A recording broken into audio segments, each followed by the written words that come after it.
Hi guys, how's it going? Welcome to Ramble number 12. Let's get into it.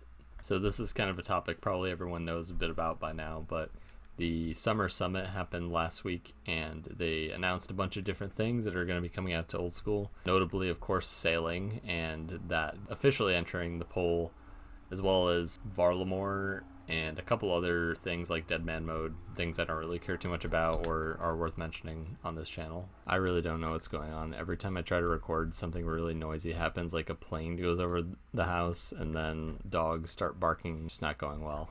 So anyway, if you missed it, sailing passed the poll by 71.9%, which in the previous passing threshold would have been a failing rate, but thankfully Jagex lowered it a few months ago. Also kind of peculiar that they decided to put sailing down at number 6 on the poll and not number 1, since it's obviously the biggest update the game has ever had. Just kind of all around pretty cringe on their end. No one has asked yet, but in case anybody was wondering, this blue container thing here is my pet hamster, if anyone was curious. His name is Beans. I kind of don't really have anywhere else to put him, so. Yeah, I also wanted to mention that they decided to change random events in a weird way. They didn't poll this at all, and they made it so if you already have a full outfit, a certain random event, then you'll get a XP lamp instead of coins now. I don't think it was really necessary. I think it's kind of weird to throw in an XP lamp to all randoms that gives XP from a genie. That makes sense, but I don't really see the point in it from other things. I realize you can get from like quests and stuff, but that's also kind of just been a part of quest rewards for a while. It seems like super arbitrary. Just to clarify, I'm not like upset about it. It just doesn't seem very consistent to me.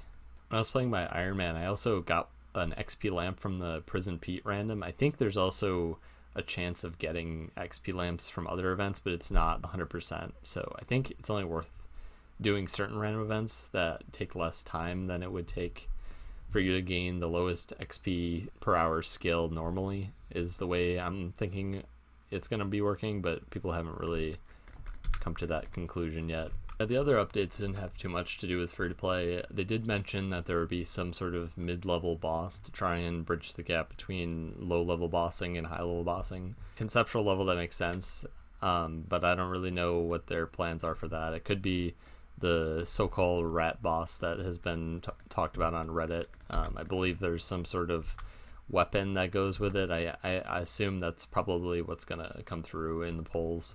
Hopefully, from what I've heard, though, this is going to be a free-to-play update.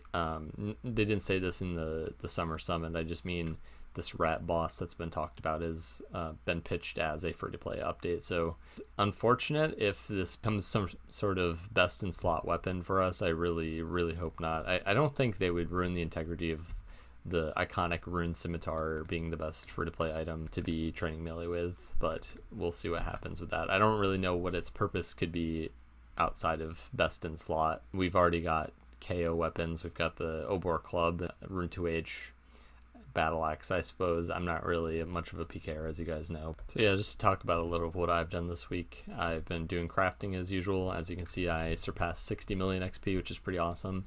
Also been gaining quite a bit of total XP in the process, of course. It's really crazy to see that go up so fast when all I've been doing is gathering XP for such a long time. Yeah, crafting's been going okay. Also been doing a little bit of prayer on the side whenever I have the clicking availability. As you guys have probably seen in your sub boxes on my channel, I've premiered a new series that I've been talking about. This is going to be a free-to-play, no shop, no quests Iron Man, if you didn't see it already. I don't know why I'm lagging all of a sudden. That was weird.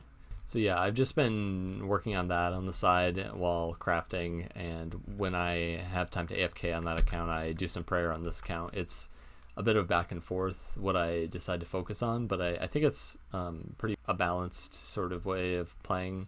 I'm kind of enjoying it though. Yeah, right now I'm just doing some iron smelting and it's super AFK, so I've been doing a lot of, not a lot, but a little bit of prayer on this account while I've been doing that.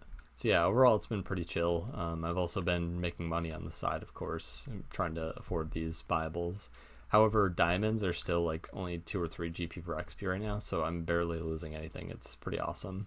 There's something that happened a week or two ago at this point that I totally forgot to bring up. Kind of crossed my mind, but it is the largest achievement that's happened in free-to-play. At least one that someone has had a goal set out for, and they actually got it. If you aren't familiar, it is min-level Skilla reached his goal of 10,000 hours of runecrafting, which is totally absurd, obviously. It makes me think about how the caliber of goals have been increasing over the years and what that really means for like skilling, I guess.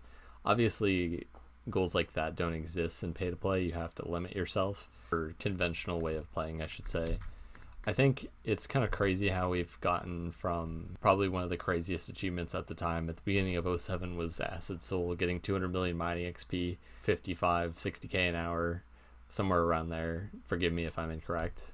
It's gone up quite a bit over time. That was probably 3,000 hours of mining with a very painful method, to say the least. And I guess I should clarify, I mean sort of a single achievement rather than spread across multiple skills. Of course, it's still an amazing achievement to have completed 200 mil all. That's over 10,000 hours. But I just mean a single method over a long period of time is just pretty incredible to see. It takes a lot to grind the same thing over and over again for 10,000 hours with no variation to it. I think that's just a absolutely huge milestone for the RuneScape community as a whole. Obviously, it's a very different game mode than what we all play. However, it is still quite incredible to see someone actually be able to pull off as many hours as Min has. I personally think that Min is the best RuneScape player. I think Lynx Titan is a great player. However, he is more of like, in comparison to mid-level skill, a short-term player, but I think Min is someone who's just going to stick to playing his level 3 free-to-play Ultimate Iron Man for the rest of eternity until RuneScape gets shut down. But I think that is where I will conclude today. Stay tuned for next week. Next Friday, the free-to-play Iron Man video will be released, and you guys will have some more entertainment from my channel. So I hope you guys enjoyed, and take care.